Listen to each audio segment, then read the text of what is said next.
A recent poll by the University of Virginia showed that 52% of Republicans favor having Republican majority states form their own separate countries.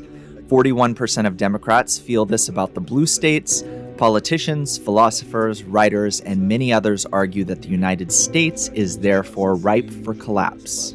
I think this will eventually happen, because the path they are choosing is sure to divide America into two parts.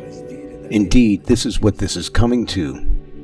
Republicans won't normally do that, but because the Democrats, who are now in power, do everything to aggravate mutual antagonistic relations with the Republicans, this may happen.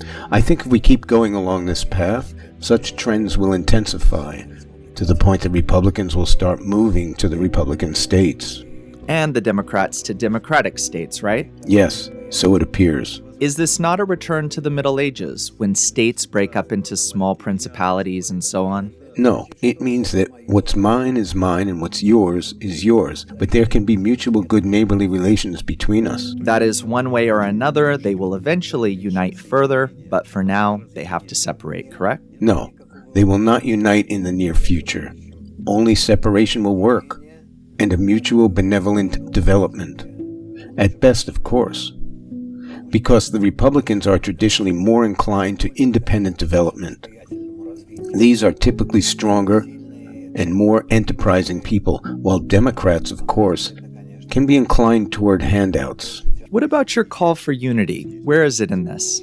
No, unity can be possible only if each side is sure that it can contribute to the other and get something beneficial in return. But so far, there are no such notions. After such a separation, what would you call unity, for example? Let them separate, stay separated, and live separately. They will have to cooperate to a certain degree, of course.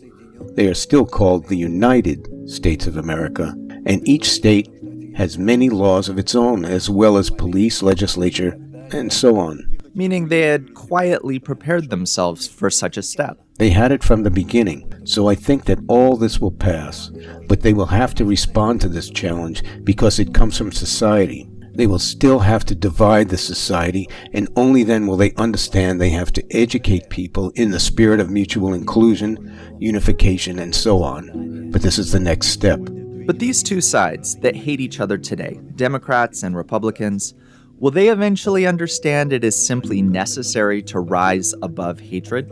They must first realize the huge gap that exists between them in terms of mentality, approach to life, to the world, to mutual hatred, where it comes from, and so on. That is, all this is impossible without the awareness of what evil is. So to gain this awareness, they have to break up, right? To do this, they have to reach some kind of critical point. In other words, you think they're on the right track, right? Well, it's what nature dictates. A person cannot begin to change unless he realizes his current state is wicked. Neither side is willing to see its wickedness. How do you see this from a Kabbalistic perspective? It's correct. This is such a discourse. Is it? Well, of course. It is necessary to determine the current state, who is right or wrong, in what way. Give everyone an opportunity to find what is right for them, to realize the need for unification, provided it can be manifested quickly. If not, let them live this way until there is some kind of consensus they reach naturally.